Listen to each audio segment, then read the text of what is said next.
Bismillahirrahmanirrahim. Alhamdulillahi rabbil alamin. Wa bihi nasta'in ala umuri dunya waddin.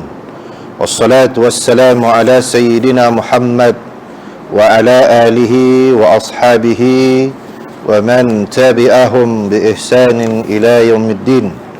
Rabbi shrah li sadri wa yassir li amri wahlul 'uqdatam min lisani yafqahu qawli. Alhamdulillah. Fadil Tuan Imam, Tuan Bilal, pengurusi, ahli-ahli jawatan kuasa, tuan-tuan, puan-puan, hadirin hadirat yang dirahmati Allah sekalian. Alhamdulillah, kita dapat bertemu lagi dalam kuliah kita ni tuan-tuan, insya-Allah menyambung kembali daripada kitab Khilafiyah, bab yang seterusnya, bab akikah. Akikah dengan selain daripada kambing, bolehkah? Soalan. Kita maklum bila akikah ni kambing. Baik, bolehkah melakukan akikah selain daripada kambing? Okey. Akikah menurut bahasa adalah potong. Itu maksud akikah, potong. Pada asalnya dia merujuk kepada rambut yang terdapat pada bayi ketika bayi keluar daripada ibunya, dan rambut itu dinamakan akikah kerana harus dicukur. Akikah tu maksudnya potong, dan juga bermaksud rambut yang keluar daripada perut ibu tu, rambut yang ada pada bayi waktu dia lahir. Dan rambut itu hendaklah seharusnya dicukur, rambutnya itu seharusnya dicukur. Kalau tak dengar, dengar. Okey. Jadi menurut istilah, akikah adalah haiwan yang disembelih kerana bayi atau untuk bayi yang dilahirkan sebagai tanda syukur kepada Allah di atas kurniaan anak, sama ada lelaki ataupun perempuan. Dan dinamakan sembelihan itu akikah kerana haiwan yang disembelih pada hari mencukur rambut bayi. Nak akikah itu boleh dah? Okey. Jadi akikah itu adalah haiwan yang disembelih pada hari rambut bayi itu dicukur, iaitu pada hari yang ketujuh kelahiran. Hari yang ketujuh. Lahir hari ni apa? Dah masuk hari Jumaat lah. Tu malam Jumaat depan. Hari Jumaat depan. Tu genap 7 hari, kan? Baik. Dan cukur itu, kita nak betulkan sebahagian daripada adat orang kita lah tuan-tuan. Adat orang kita ni cukur sikit-sikit, dia nak cukur semua. Cukur semua pada hari yang ketujuh itu, dicukur semua rambutnya, disembelihkan kambing sebagai akikah. Kalau lelaki 2 ekor, kalau perempuan 1 ekor. Kalau tak mampu, tak apa, sembelih itu kemudian cukur rambut. Kemudian diberikan nama dan diisytiharkan nama itu pada hari yang ketujuh, ambil sunat dia. Akikah tu kalau tak boleh 2, buat 1 dulu. 1 nanti kemudian pun tak apa, tak ada masalah. Tapi itu dinamakan akikah kerana dicukur rambut bayi itu sama dengan hari disembelih kambing untuknya.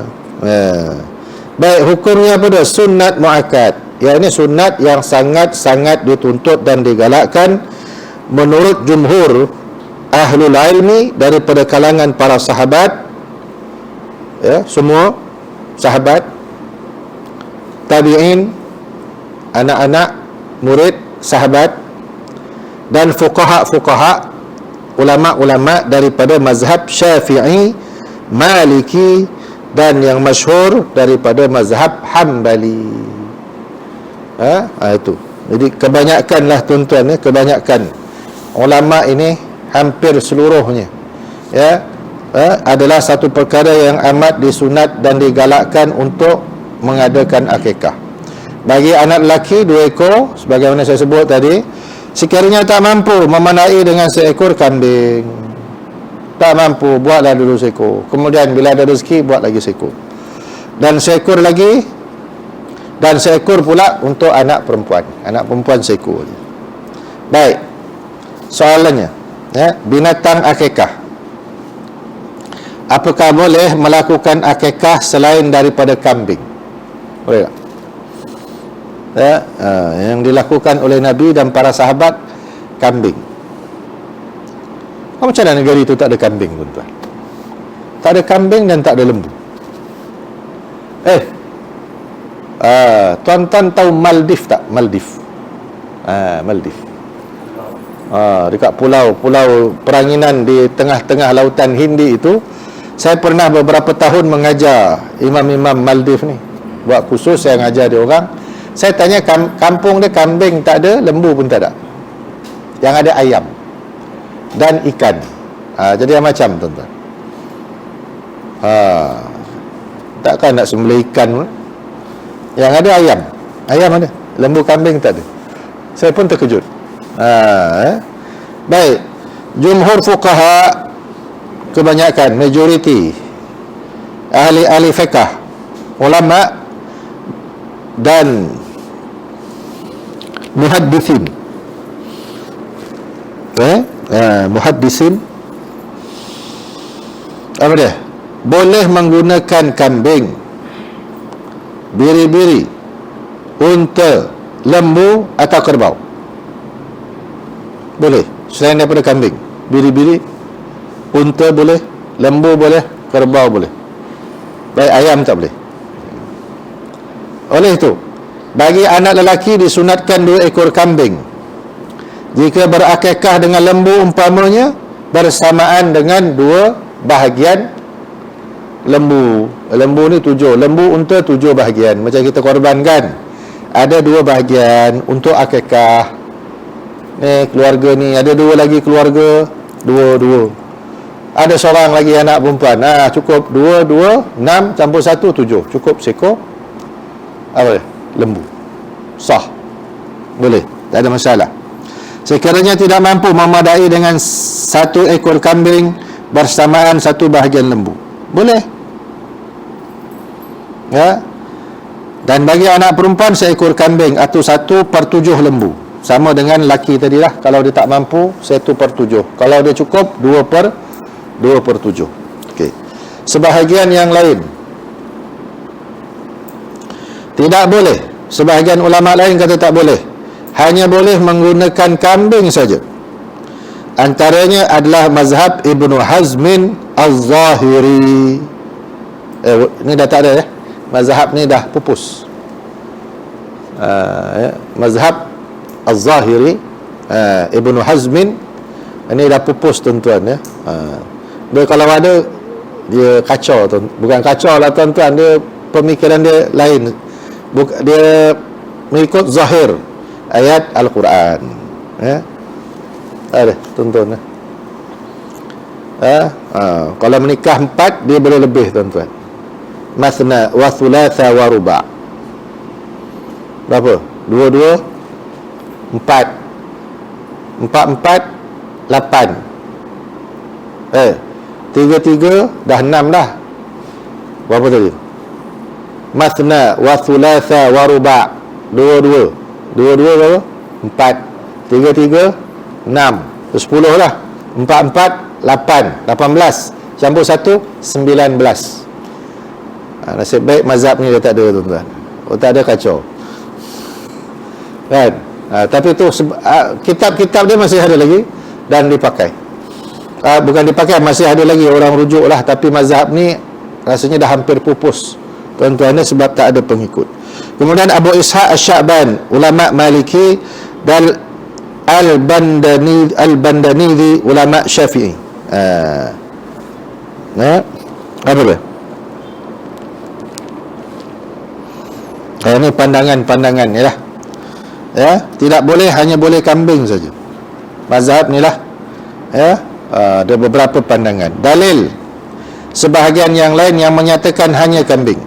Apa dalilnya? Kambing aja boleh. daripada Ibnu Abbas, aqa anil Hasan wal Husain kabshan Rasulullah sallallahu alaihi wasallam mengakikahkan untuk Hasan dan Husain masing-masing seekor kibas. Hadis riwayat Imam Abu Dawud. Hadis yang lain, anil ghulam syatani wa anil jariyati syatun, untuk anak lelaki 2 ekor kambing dan untuk anak perempuan seekor kambing. Ini hadis ini jelas ya. Okey. Daripada Yusuf bin Mahik, dia menzarahi Hafsah binti Abdurrahman bin Abu Bakar. Siapa ni? Cucu kepada Sayyidina Abu Bakar, yang melahirkan Al-Munzir bin Az-Zubair. Ya, Al-Munzir bin Az-Zubair. Lalu dia berkata kepadanya, hala aqaqti yadhuran an abniki, qalat ma'azallahi kanat ammati Aisyata taqulu ala al-ghulam syatani wa ala al-jariyati syatun. Hendaklah kamu mengakikahkan sembelihan untuk anak lelaki kamu. Dia berkata, aku berlindung kepada Allah, adalah mak saudara aku, iaitu Aisyah, pernah berkata untuk anak lelaki 2 ekor dan anak perempuan seekor kambing. Lafaz syatun kat sini adalah diitlakkan kepada salah satu jenis kambing, seumpamanya kibas, domba ataupun sebagainya. Syatun ni jenis kambing lah, tak kira lah kambing kampung ke, kambing jenis boar tu yang telinga panjang, atau kambing apa tuan-tuan, biri-biri kambing lah, asalkan dia tu jenis kambing. Dia macam-macam, macam jenis lembu lah tuan-tuan. Lembu kampung ada, lembu Thailand ada, lembu Brahman yang besar tu ada, lagi apa, lembu susu New Zealand tu ada, Frisian tu pun ada, macam-macam jenis. Asalkan dia dalam jenis kambing. Tak kira lah biri-biri ke, kambing kampung ke. Baik, dalil ini juga mereka berhujah berkaitan dengan akikah, hanya menyebutkan kambing dan seumpama kambing. Itu betul.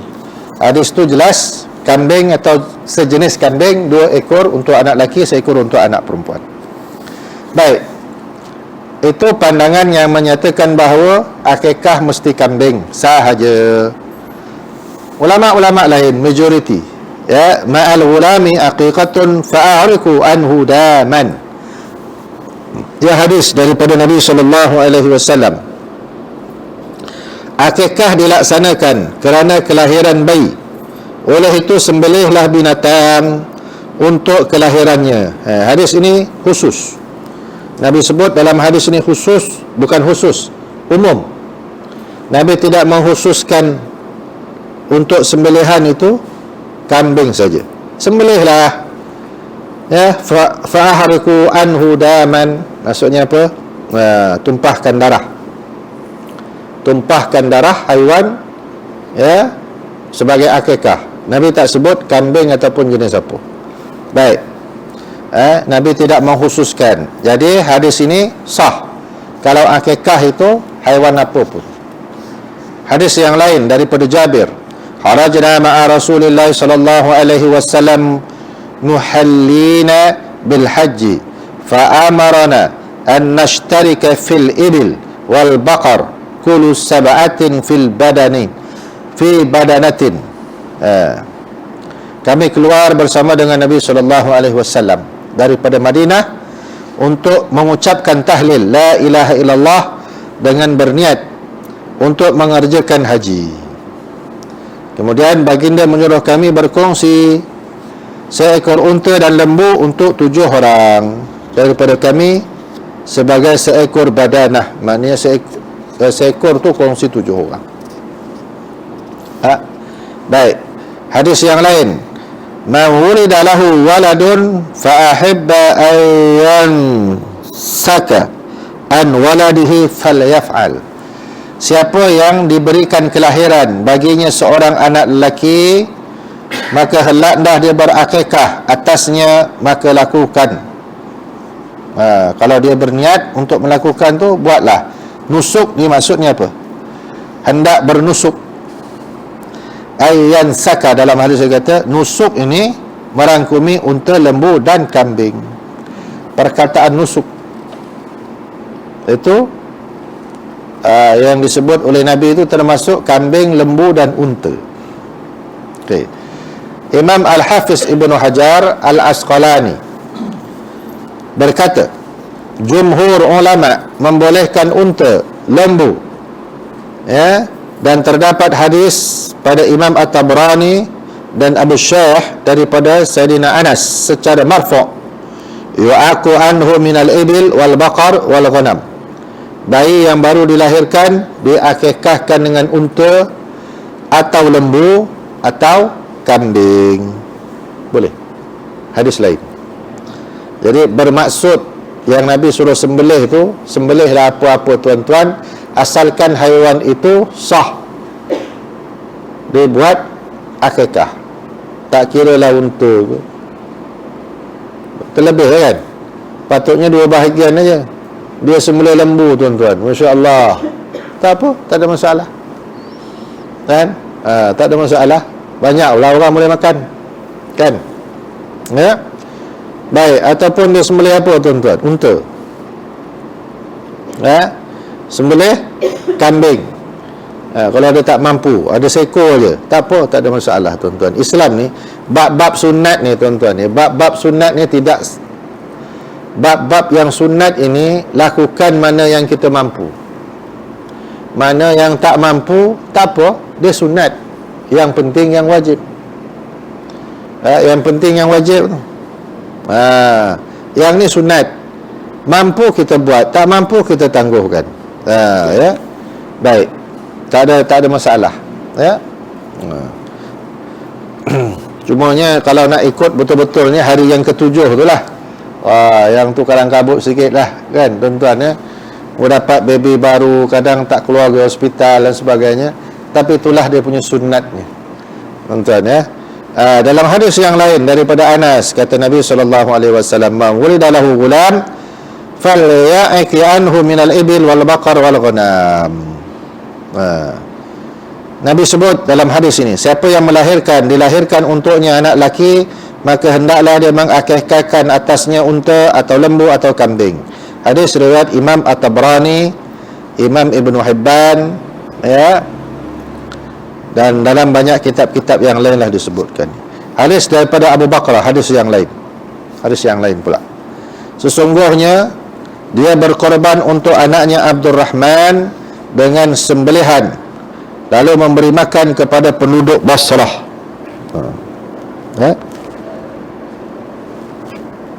Baik,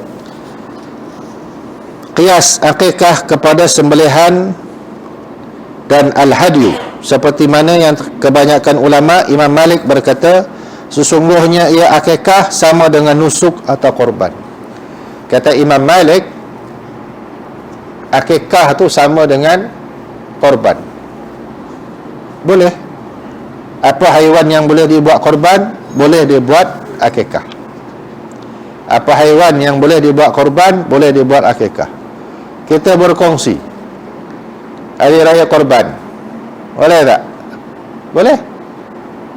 5 bahagian korban, 2 bahagian akikah, sah, tak ada masalah. Tak ada masalah tuan-tuan, ya. Jangan diberat. Ini pandangan yang apa tuan-tuan? Pandangan yang inilah yang biasa tuan-tuan, ya. Umum, tak ada masalah. Kata Imam An-Nawawi, Ibnu Qudamah dan yang lain, apa dia? Harus akikah dengan unta ataupun lembu. Kata Imam Qatadah, sesungguhnya Anas bin Malik pernah berakikah untuk anak-anaknya dengan sembelihan. Ibnu Hazmin yang disebut syaitan dalam hadis ini, tidak boleh akikah selain daripada unta atau lembu, adalah ditolak kerana hadis-hadis tersebut tidak mengkhususkan kambing sahaja. Yang Imam Ibnu Hazmin tadi yang kata lembu saja, yang kata kambing saja, hadis itu bukan khusus, kambing saja, ya. Atau yang seumpama dengan kambing. Sebagai contoh, kambing ni, kenapa disebut kambing? Itu lebih mudah zaman itu untuk dapatkan kambing daripada unta dan lembu. Barangkali kalau kita payah pula kambing kan. Jadi kambing ni kepada orang Arab ni tuan-tuan, ni benda biasa, yang mudah, yang senang. Itu dia. Jadi itu maksudnya apa ni, boleh berakikah dengan unta ataupun dengan lembu dan seumpamanya lah. Baik. Habis sebab tu tuan-tuan.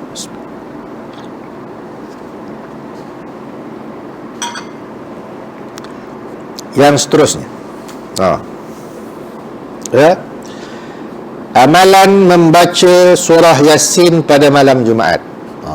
Ini besar lah kita ni, kan? Ini perkara besar yang selalu hampir dengan kita, kan?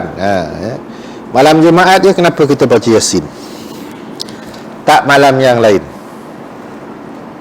Boleh ke tak boleh? Sebab dia selalu jadi perbahasan, selalu jadi pertikaian, kan? Dengan hujah apa dia tidak dilakukan oleh Nabi dan para sahabat. Apakah Nabi tak buat, sahabat tak buat, kita tak boleh buat?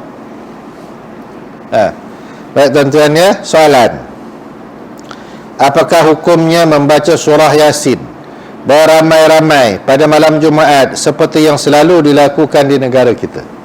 Jawapan, hukumnya boleh, tidak ada larangan padanya, malah diberikan pahala siapa yang membaca. Betul lah, Yasin daripada Al-Quran. Baca Al-Quran dapat pahala tak? Dapat. Okey, apa masalah? Ada larangan tak? Tak ada. Tak ada larangan. Jadi kalau tak ada larangan, tak ada. Tidak dihalang. Kata Imam As-Suyuti. Kata Imam As-Suyuti rahimahullah dalam kitabnya Khususiyat Yaumul Jum'ah, keistimewaan hari Jumaat, dia tulis Imam Al-Baihaqi dalam kitabnya Asy-Syu'ab, dia berkata daripada Abu Hurairah, katanya sabda Nabi, man qara'a lailatal jum'ati hamim duhan wa yasin asbaha maghfuran lah. Sesiapa yang membaca pada malam Jumaat surah Ad-Dukhan dan surah Yasin, maka berpagi-pagilah ia dalam keadaan terampun. Lantan besar. Siapa, kata Nabi dalam hadis ni, siapa yang membaca pada malam Jumaat surah Ad-Dukhan, kemudian dia baca surah Yasin, maka dia mendapat keampunan Allah Subhanahu Wa Taala. Berpagi-pagi lah, segeralah dia mendapat keampunan. Besar tuan-tuan. Apa? Dia ampunkan dosa. Yang lagi kalau kita baca seminggu sekali tuan-tuan, tiap-tiap minggu baca, malam Jumaat baca, malam Jumaat baca, Allahu Akbar, mudah-mudahan dosa terampun. Ini salah satu cara lah tuan-tuan, untuk mendapat keampunan Allah. Istighfar, kita bersedekah, kita berselawat, minta rahmat Allah. Itu perkara-perkara yang boleh mendatangkan apa dia? Keampunan Allah Subhanahu Wa Taala. Dalam hadis yang lain kata Imam Al-Ashbahani, man qara'a Yasin fi lailatil jum'ah ghufira lahu. Sesiapa yang membaca surah Yasin pada malam Jumaat, nescaya diampunkan baginya. Masya-Allah. Cukuplah dua hadis ni kita pegang tuan-tuan. Biarpun orang lain kata kita ni macam-macam tu, biarlah, dia tak nak buat. Orang tak nak buat ni macam-macam alasan tuan-tuan, kan? Jadi amalan membaca Yasin ini patut dia apa dia? Diteruskan, digalakkan. Apa tuan-tuan? Bukan semestinya baca surah Yasin tu ramai-ramai macam kita buat balik malam ni. Selagi namanya malam lah. Bila selagi malam tuan-tuan? Selagi tak subuh, tu malam lah tu. Selagi tak subuh, 3 pagi, 4 pagi, pukul 5 pun malam lagi. Sebab belum subuh. Syak ni panjang. baca surah Yasin ada 15 minit tuan-tuan? Tak ada, 10 minit je. Kan? Yang surah Kahfi tu pun boleh Tambah lagi satu surah Kahfi. Kahfi dia panjang sikit. Cuma Kahfi ni panjang sikit lah. Tambah sikit amal kita tuan-tuan. Boleh tak? Benda lain kita boleh tambah tuan-tuan. Benda lain semua boleh tambah. Nasi boleh tambah makan. Kan? Apa lagi? Macam-macam kita tambah. Amal pun kena tambah. Tambah satu lagi, surah Kahfi. Yasin satu, surah Kahfi satu. Jadi malam Jumaat ni sibuk sikit. Jarang kita baca. Jarang kita baca. Tapi waktu saya di Bahrain tu khusus, saya pergi masjid dia, saya ingatkan surah Yasin tu, disusun buku kecil-kecil tu kan. Saya ingatkan surah Yasin. Bila saya tengok tak, surah Kahfi. Nampak? Dia buat macam surah Yasin tu. Banyak-banyak. Barangkali amalan kat sana tu baca surah Al-Kahfi. Jadi surah Kahfi ni elok dibaca tuan-tuan ya. Ampunkan dosa antara satu Jumaat dengan satu Jumaat. Sama macam surah Yasin ni. Sama macam surah Yasin. Okey, baik tuan-tuan ya. Kata Imam Asy-Syaukani dalam Nailul Awtar, menukilkan daripada Imam At-Tirmidzi, aku tidak memasukkan dalam kitab ini, merujuk kepada kitab hadisnya, melainkan hadis yang sekurang-kurangnya diamalkan oleh para fuqaha, para alim ulama, di bawah tajuk bab. Apa Imam Syaukani tulis dalam kitabnya? Bab tu bab apa yang datang pada menyatakan kelebihan Yasin. Imam At-Tirmidzi meletakkan hadis-hadis berkaitan kelebihan surah Yasin seperti berikut. Imam At-Tirmidzi dia meletakkan satu bab khusus dalam kitabnya, kelebihan membaca surah Yasin. Cuma bahasanya apa yang datang maja'ah, itu dalam bahasa Arabnya lah. Kalau diterjemahkan sebiji-sebiji, itulah maksud dia tuan-tuan. Kata Anas, sabda Nabi SAW, inna likulli syai'in qalban wa qalbul qur'ani Yasin, man qara'a Yasin kataballahu lahu bi qira'atil qur'ani 10 marrat. Masya Allah. Baik, kata Nabi SAW, sesungguhnya pada sesuatu itu ada hati, dan hati Al-Quran itu surah Yasin. Sesiapa yang membaca surah Yasin, Allah menulis seumpama ia membaca Quran 10 kali. 10 kali tuan-tuan. Kita khatam Quran setahun sekali. Itu pun kalau habis tuan-tuan. Kalau habis, kalau tak habis, tahun depan lah pula. Baca surah Yasin sama macam khatam Quran 10 kali. Macam tuan-tuan. Tapi janganlah lepas ni tak baca Quran dah, saya baca Yasin. Yasin pun baca lah juga, kan? Quran tu pun baca, masing-masing ada kelebihannya. Tu. Tapi itulah nak tunjukkan apa tuan-tuan, besarnya surah Yasin.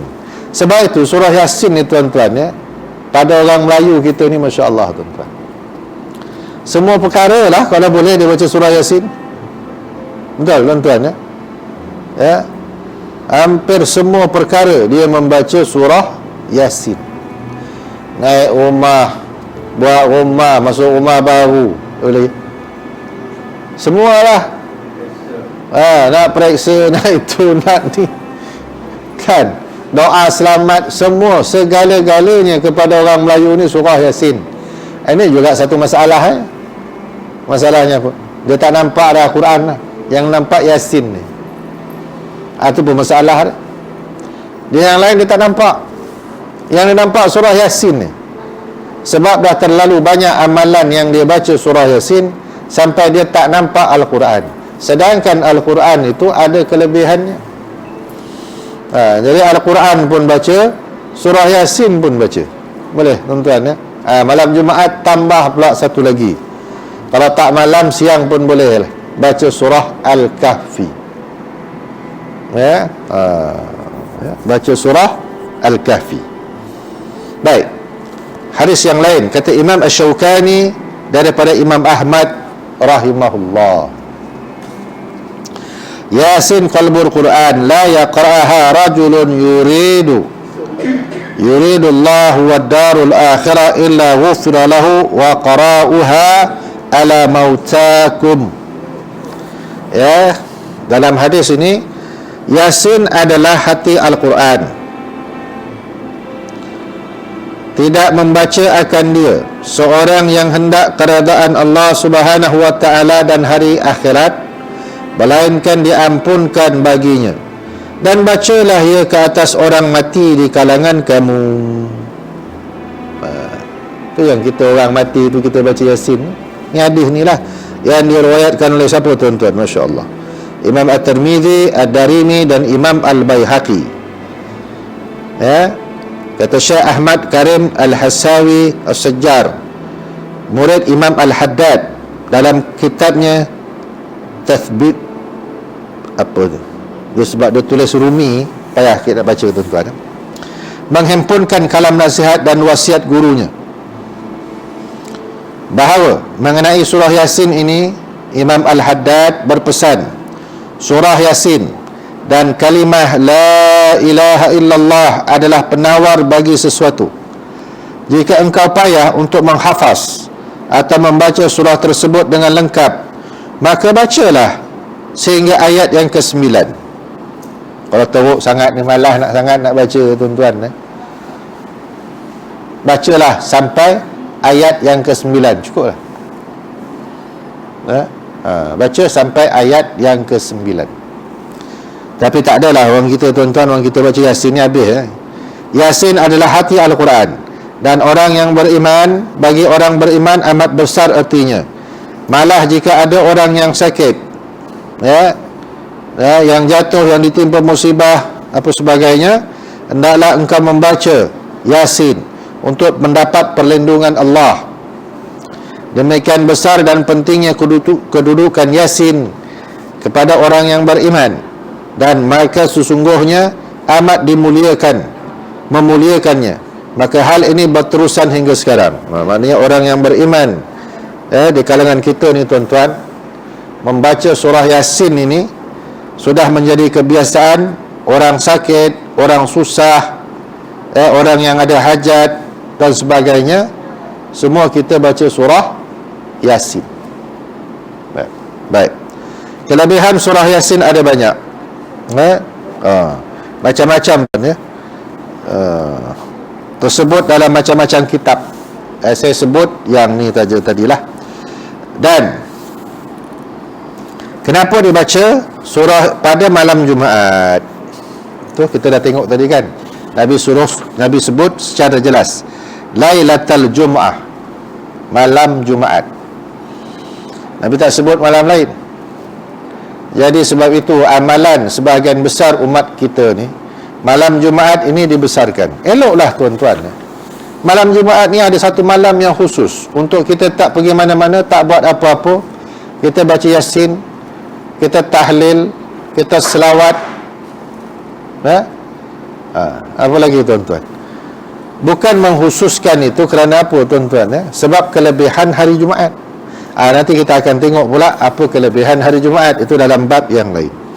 Kerana hari Jumaat adalah penghulu sekian hari dan penuh dengan keberkatan, sebagaimana hadis yang diriwayatkan oleh Imam Ahmad. Malam Jumaat ini malam yang penuh dengan keberkatan. Termasuk hari Jumaat yang lebih besar. Hari Jumaat ni tuan-tuan, sebenarnya hari Jumaat ni lebih besar daripada hari raya. Lebih besar daripada 2 hari raya sebenarnya kalau kita tengok malam Jumaat ni. Baik. Ya.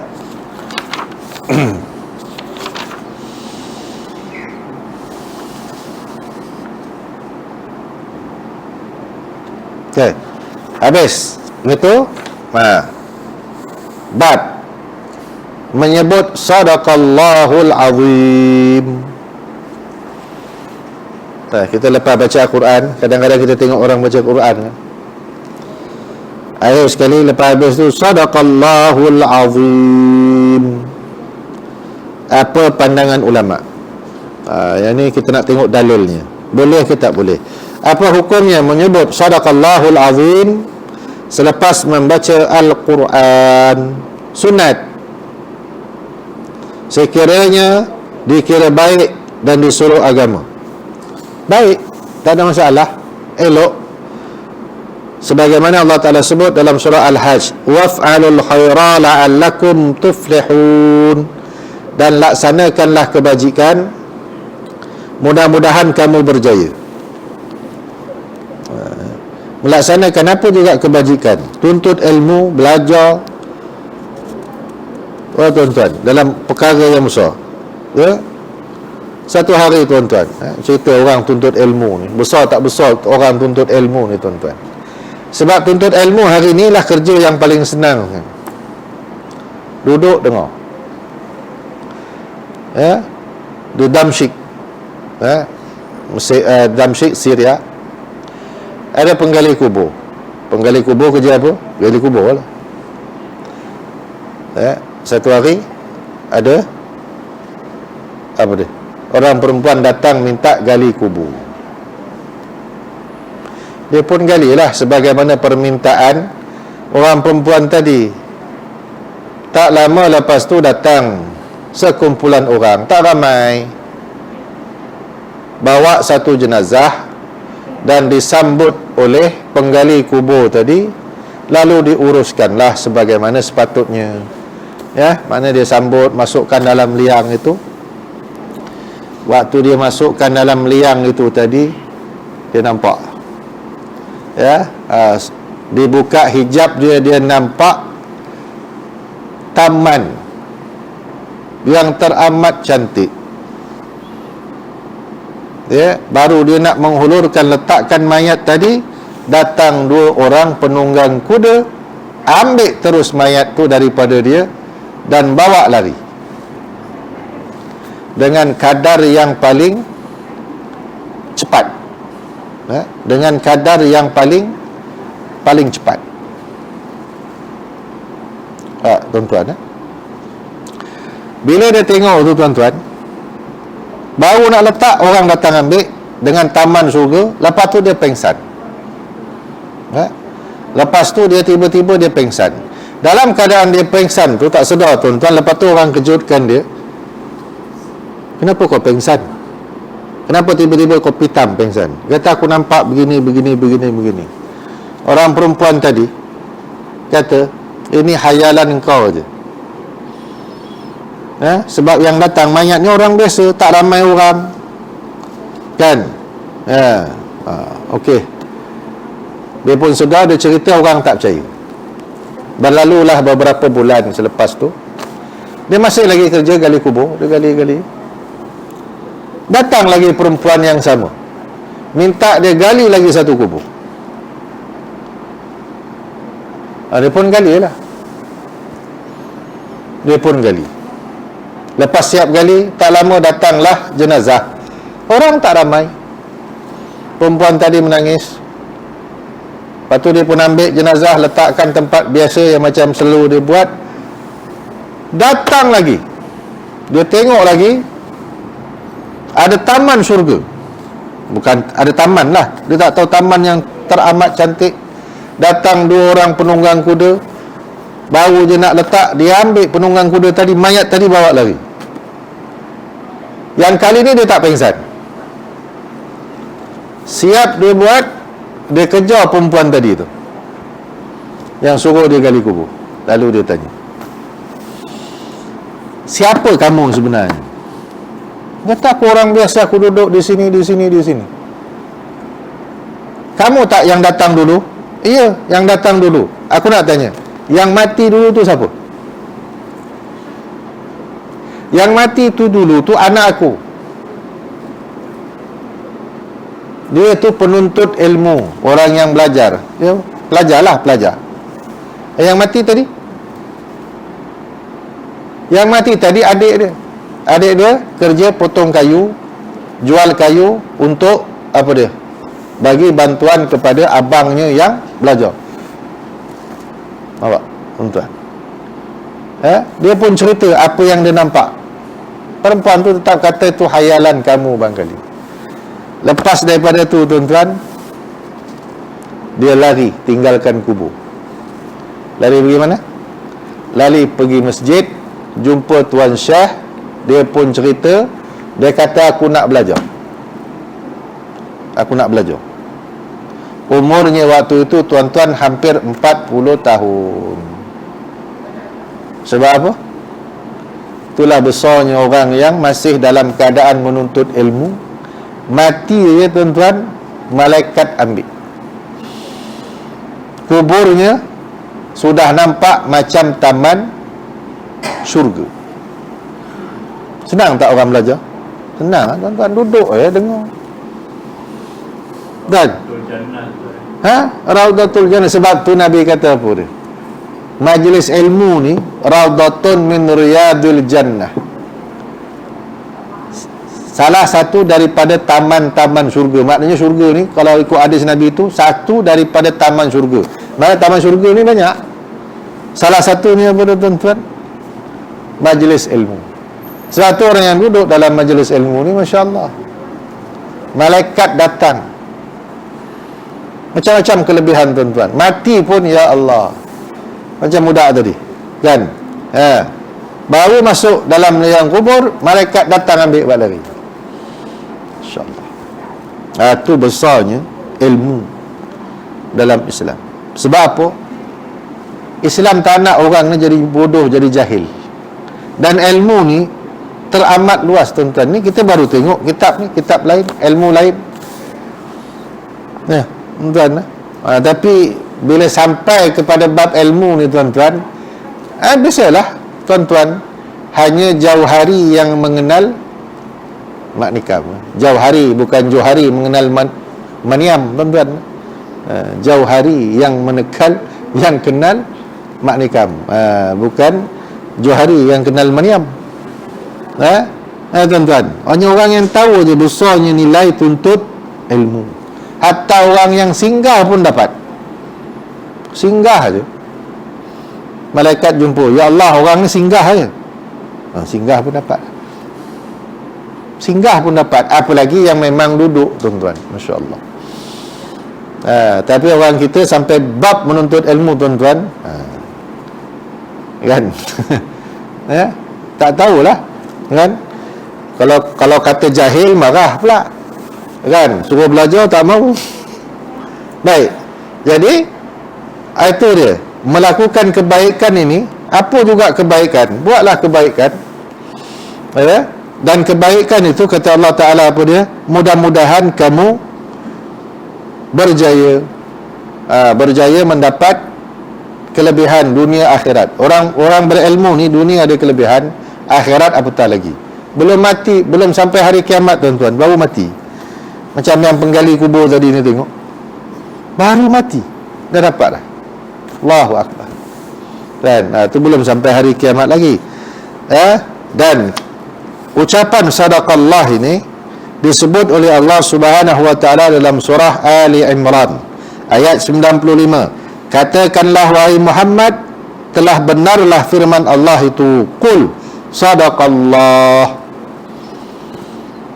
Telah benarlah firman Allah. Ada dalam Quran. Tapi orang yalah, tak tahulah tuan-tuan. Orang ni kadang-kadang ada dalil pun dia buat selamba. Dah isyak dah. Sekejap lagi. Baik. Hukum dan fadilat berselawat. Bukan, tuan-tuan ya. Tarhim. Tarhim. Sebelum selawat ni tarhim. Okay. Apakah hukum tarhim? Tuan-tuan tahu tarhim yang subuh-subuh tu? Setengah jam sebelum subuh tu, ada bacaan-bacaan yang tertentu, itu dipanggil tarhim. Ya Arhamar Rahimin. Macam selalu pasang, bukan? Baik. Apa hukumnya? Yang dikumandangkan di masjid atau surau 30 minit sebelum masuk waktu subuh biasanya, untuk mengejutkan orang. membantu membangunkan orang yang tidur, memberikan peringatan kepada orang bahawa hampirnya masuk waktu subuh. Ya, puji-pujian kepada Nabi. Ya. Baik, an Abdullah bin Mas'ud an Nabi sallallahu alaihi wasallam qala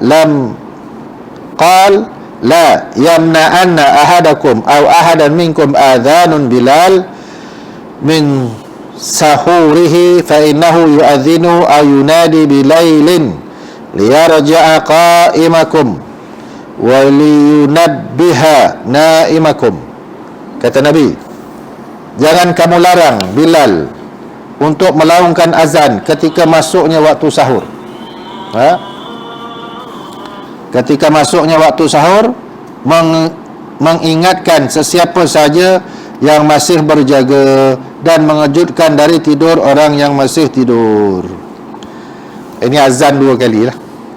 2 kali azan pada zaman Nabi SAW. 1:30 lebih kurang, beberapa minit sebelum masuknya waktu subuh, waktu orang sedang bersahur. Nabi kata jangan larang. Itu azan 2 kali. Baik. Kemudian barulah azan satu lagi masuk waktu subuh.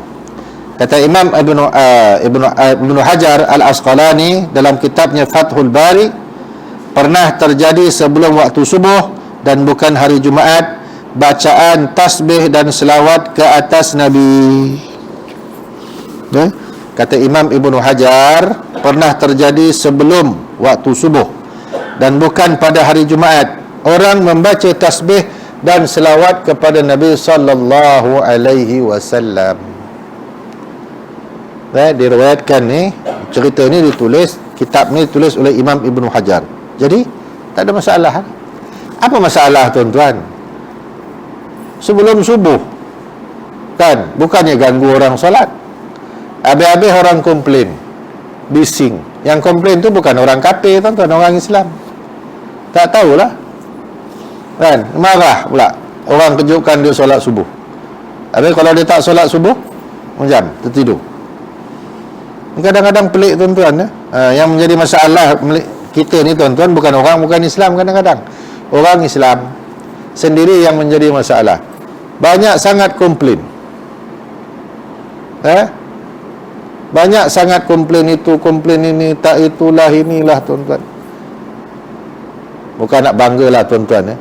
Tuan-tuan datang surau masjid, habis kan? Saya tuan-tuan, tiap-tiap malam surau dan masjid yang berlainan. Tiap-tiap malam saya pergi surau dan masjid yang berlainan, macam-macam keadaan, macam-macam tempat. Ada parking, tak ada parking, tandas elok, tandas tak elok. Biasa kan? Yang kita ni duduk tak ada habis komplain. Itulah, inilah, itulah. Jangan, hidup ni jangan banyak komplain tuan-tuan. Ya, kita banyak komplain, hati kita sakit. Kita senyum aja. Apa ada? Tuan-tuan baru kat sini, kat bandar tuan-tuan. Dulu saya jaga tanah rancangan, lagilah masjid, ya Allah. Kan?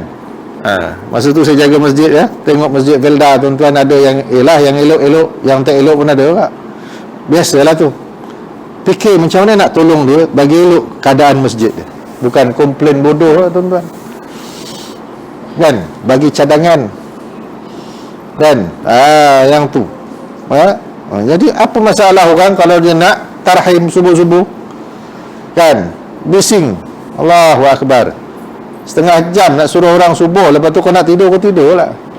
Subuh ni tuan-tuan, Masya Allah, apa yang diberatkan pada waktu subuh, Nabi SAW amat memberatkan untuk solat sunat sebelum subuh. Solat sunat subuh tu lebih baik daripada dunia dan seluruh isinya. Tu 2 rakaat subuh. Kalau tak silap saya lah hadis itulah tuan-tuan. Orang yang subuh berjamaah tu apa dapat? Seolah-olah dia telah menghidupkan seluruh malam. Seolah-olah dia tahajud penuh daripada sampai subuh, daripada malam tu sampai subuh, sepanjang malam. Masya Allah.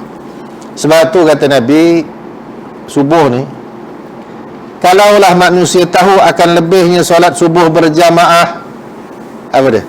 Nescaya mereka akan datang walaupun merangkak. Tapi Nabi tak sebut. Tu subuh ni ada tiap-tiap hari yang kita kalang kabut sembahyang tarawih yang datang setahun sekali. Apa hal? Subuh ni Allah Ta'ala bagi peluang. Subuh isyak.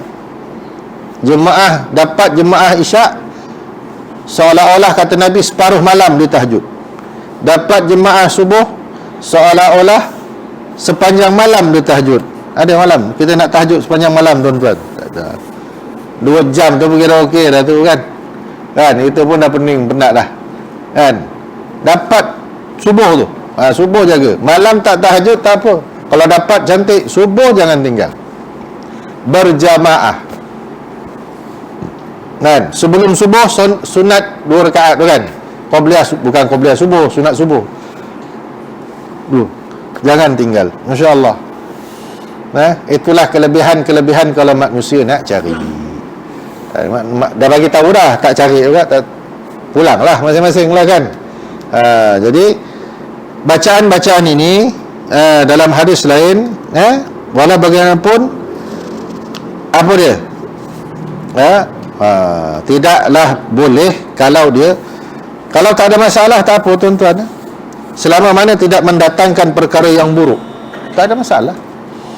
Eloklah pun kan, dekat-dekat nak subuh tu kejutkan orang.